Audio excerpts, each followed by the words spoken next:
You didn't see the timer, but Amanda just did a 15-minute talk in exactly 15 minutes.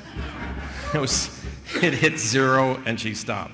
I can guarantee you won't get such performance from me. But I will try to keep it brief.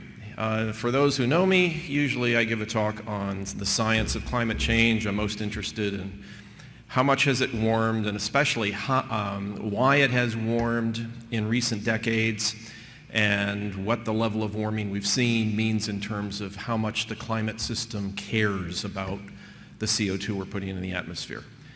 To do those talks, I usually use charts and graphs, and I'm very comfortable dealing with charts and graphs. I think it comes from my 15 years at NASA, where, making pretty charts was how you progressed in NASA. And then I went to the university. But today I've been asked to talk about something a little different that I'm very uncomfortable with, and I'm going to be using word charts. So you'll excuse me if we have to follow along together with the word charts. Let's see if we can get this thing to work. There is an alarmist bias in global warming research that I think has somewhat corrupted the academic community. By academic community, I mean the portion of the academic community that does scientific research, but also those who teach what comes out of the science. Don't give my talk for me yet. Here, I'll get to it.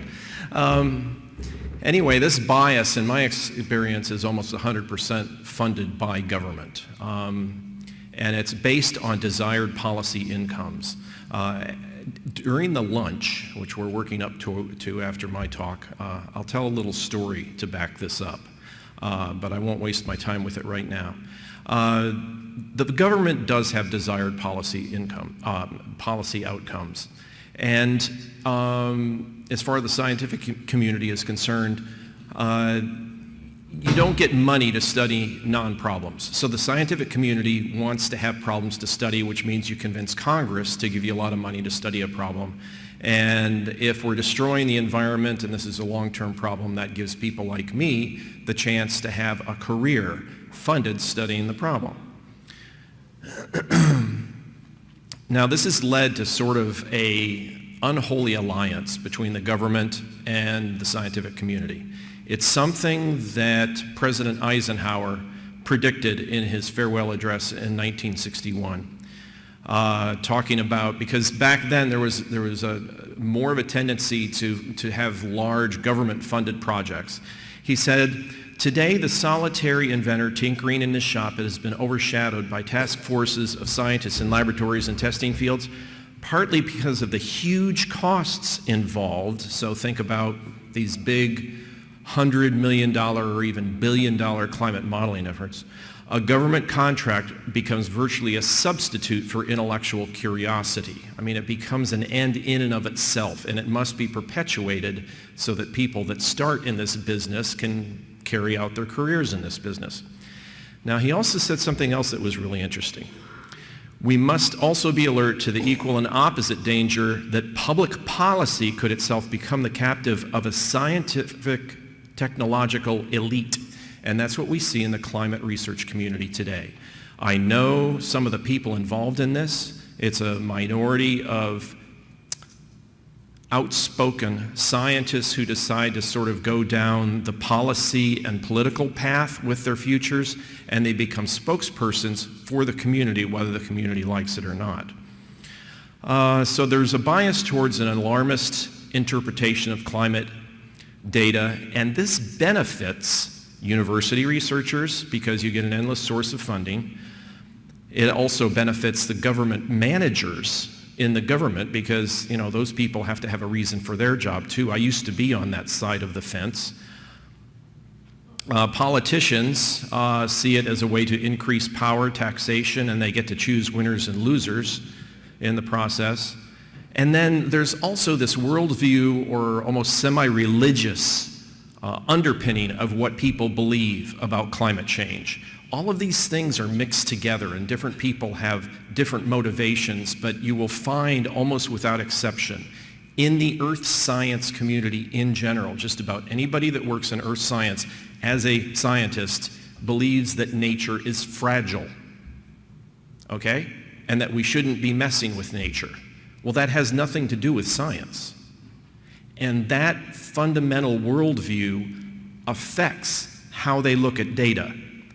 I've told people over and over the years, we could have perfect data every day of the entire climate system, ocean, atmosphere, everywhere, every minute, with no errors, and scientists would still disagree about what all that data means in terms of cause and effect, and can come to totally opposite conclusions on the science. Okay, so this bias has been known to us skeptical researchers since the 1990s and was revealed to the world after the Climategate email release in November of 2009. For instance, in an email from Phil Jones to Michael Mann, speaking of some skeptics like myself, but not myself, who were trying to get papers published, Phil Jones said, "I can't see either of these papers being in the next IPCC report. Kevin Trenberth and I will keep them out somehow, even if we have to redefine what the peer-reviewed literature is." This is bad behavior on the part of scientists. It's something we knew was going on, myself, John Christie, other credentialed and publishing skeptical scientists. It just is now the rest of the world found out. Now, even with the Trump administration, the situation has not improved very much, not yet.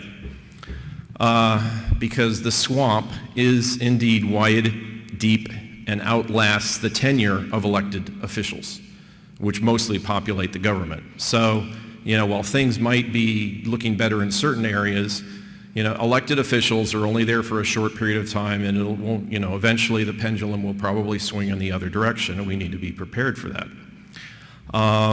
So the people that are really in charge of how much money the skeptics get versus the alarmist scientists get is dependent mainly on the people, the government employees who are lifetime employees in whether it's NASA or NOAA or the Department of Energy, National Science Foundation.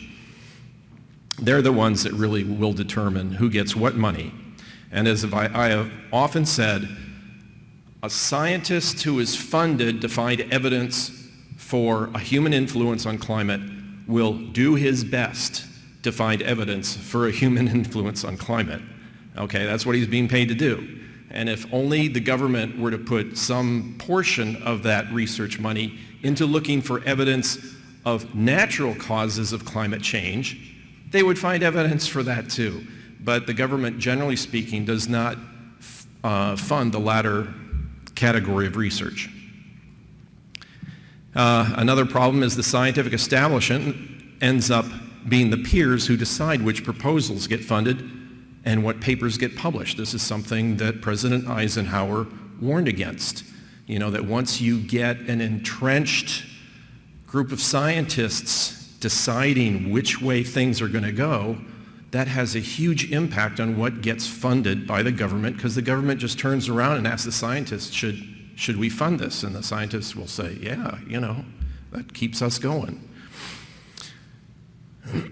Well, is there any good news in scientific research in terms of bias? Well, at least the public isn't that concerned. In the latest Gallup poll of important problems facing the country, none of the 36 ones included climate change.